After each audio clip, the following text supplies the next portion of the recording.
Il se calcule avec un total de points, des points positifs comme par exemple les acides gras saturés, les calories, le sucre, le sel, et des points négatifs comme par exemple la teneur en fibres, les légumineuses, la teneur en légumineuses, en fruits à coque, en graines, en fruits et légumes.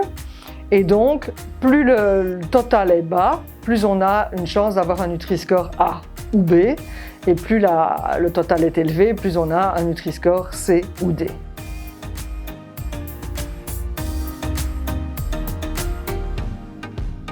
En général, on peut se fier à ce Nutri-Score. Il y a juste un problème, c'est que le calcul est fait pour 100 g d'aliments.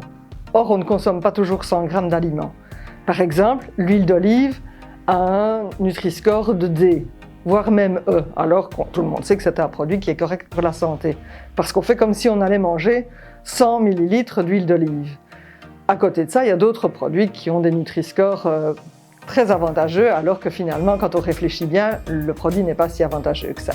Un exemple concret, voilà des frites qui ont un Nutri-Score A, parce qu'on part du principe que la frite surgelée, on ne sait pas encore ce qu'on va en faire.